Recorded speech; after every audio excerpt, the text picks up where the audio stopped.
আমাৰ তো ৰাইজৰ জয় আমি গোটেইবিলাক আমাক দাদাহুন হেল্প কৰছি গোটেইখিনি ভাৰতীয় জাতীয় আমাৰ বিজেপিৰ পৰা আমি গোটেইবিলাকে হেৰি হৈছো যিয়ে নহওক আমি যাতে অহা মানে 5 বছৰ ভালদৰে কামখিনি কৰি যাব পাৰো আমাৰ যাতে সহায় সহযোগ কৰে লগতে আমাৰ ৰাইজে যাতে সহায় সহযোগ কৰে এটোৱে ৰাইজৰ ওচৰত মানে সেৱা জনাইছো এটো আমাৰ জয় নহয় এটো ৰাইজৰ জয় ৰাইজে যি ভাবিছিল সেই বস্তুখিনি এবাৰ পাইছি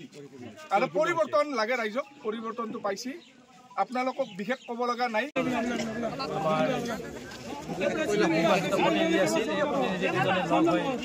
ভাৰতীয় জনতা পাৰ্টিৰ পক্ষত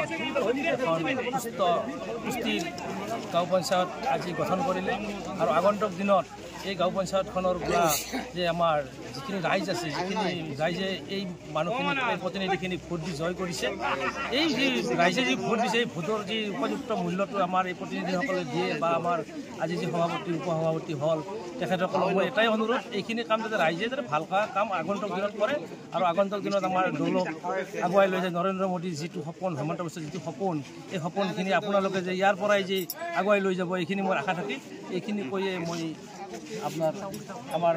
ধন্যবাদ দিছোঁ দাদাও আছে ধন্যবাদ দিছোঁ আমার জিলা পরিষদ দাদা ধন্যবাদ দিছোঁ এখেতৰ প্ৰচেষ্টাত আজি গোটেই আজি আমাৰ জয় জয়ময় অৱস্থা হৈছে পুষ্টিৰ পঞ্চায়ত এখন গঠন হৈছে 8 নম্বৰ দক্ষিণ পূব পাকাত আজি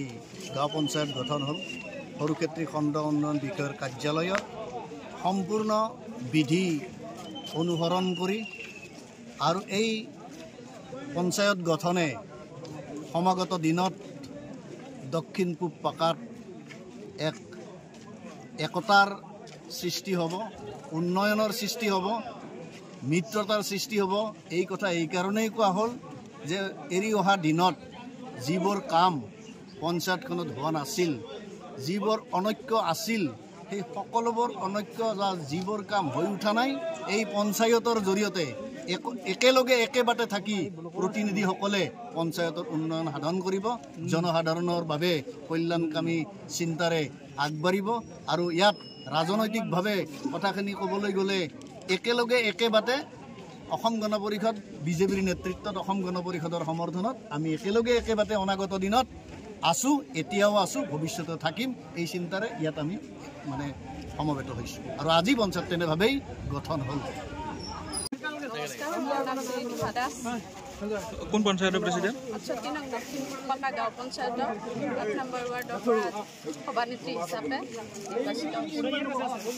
কেনেধৰণৰ কাম কৰিব এইবাৰ ৰাইজৰ কাম কৰিব আৰু এইটো